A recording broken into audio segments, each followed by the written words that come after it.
Hello class, good morning. So today, let's proceed in marketing of vegetables. So marketing is the promoting and selling of harvest.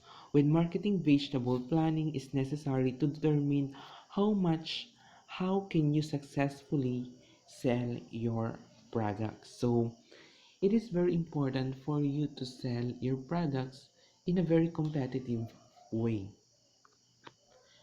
So the first thing that you need to consider is the packaging. Okay. So when you say packaging, vegetables are cleaned and classified according to size, color, texture, and maturity. Packaging is important to protect the products from cracks, bruises, blemishes, and other injuries to maintain their freshness and good quality. So just like in supermarket. So supermarket is a good example here because their vegetables are well packaged. So it is cleaned and classified according to size. So when you package your vegetables, so you need to sort out it from the small size to the medium size and to the large size because they have different price. And another is the texture and maturity. So of course, in packaging leafy vegetables, okay, sometimes you don't need to package it, just clean it very well. And it also is stated there here that we must package it in a nice way in order to maintain its freshness and good quality. So remember that packaging is necessary. Next is pricing. Pricing of products depends on the cost of materials such as seeds, fertilizer, pesticide, and cost of operations such as labor, transportation, utilities like water and electricity, and rental, plus the markup price for profit. All this put together will dictate the selling price, but actually, this definition is not true at all because as of today, the price depends on the demand and the supply of the product. If the supply is too much, the price of the vegetable will get low. If the supply is little, okay, there's no so much supply and the demand is too high, the price will get increased. So that are the things that we need to consider because as of now, it's natural cost that will determine the price of the vegetable. It's the existing price in the market. The third one is arranging of products. Products should be look clean, fresh, and nearly arranged on the tables and or lined in banana leaves. This is somewhat connected to packaging. So after packaging, you need to arrange it very well in the store. Fourth is method of selling. So selling can be done in wholesale or retail. So when you say wholesale, selling in large quantities in sacks, kaing or ticklish, bags or boxes.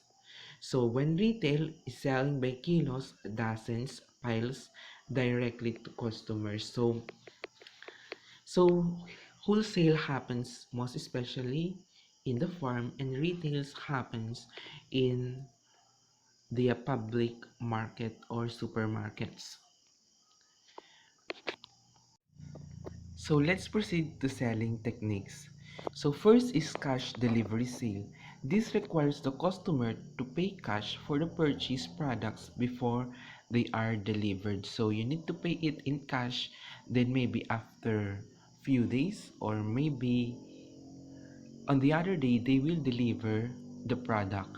Next is cash take sale. So you have to pay the product and get it on that day or on that specific time. So just like in the public market, pay and get what you purchase.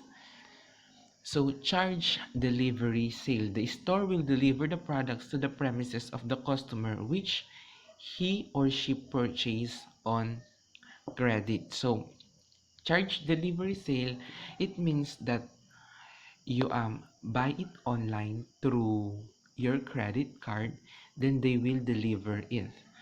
The next is charge takes sale. So the customer will take the products which he or she purchased on credit. So just like in supermarket, you can use your credit cards, or you can use your ATM to pay the product. So the customer will take the product which he or she purchased on credit. So next is cash on delivery. So cash on delivery, the customer will pay the products upon delivery. So you will just pay it when someone deliver it to your house. Next is promotion.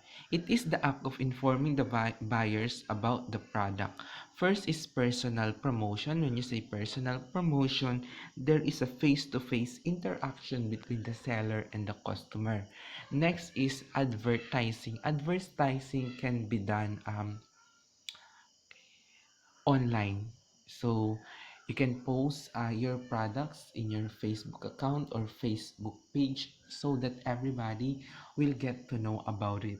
Next is sales promotion. Sales promotion, these are the buy one take one, 20% off with freebies and etc.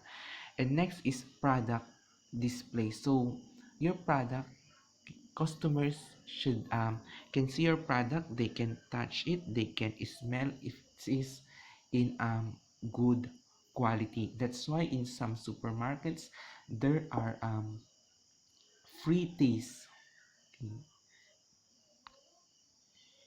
Next is keeping a list of expenses and income. So it is necessary to list or to have a list of expenses and income for you to know whether you are earning or you are losing and by how much. So these are the steps to follow in keeping a list. First is categorize the list into two: expenses and income. Next is keep a specific envelope or small notebook, or you can just divide your notebook into two parts. You can write the expenses and income. The third one is have a daily record of the two categories and put it in a place where you can see it every day. Especially you should put it near the door so that you can see it when you come when you go outside and go inside. So next is have a logbook where you can make a final record of daily expenses and income. So logbook is the final. For example, your total for Monday is 10,000 and your expenses is 20,000. So you have to write that in the logbook. Next is check and update record from time to time to ensure accuracy. So you have to audit your expenses and income, maybe daily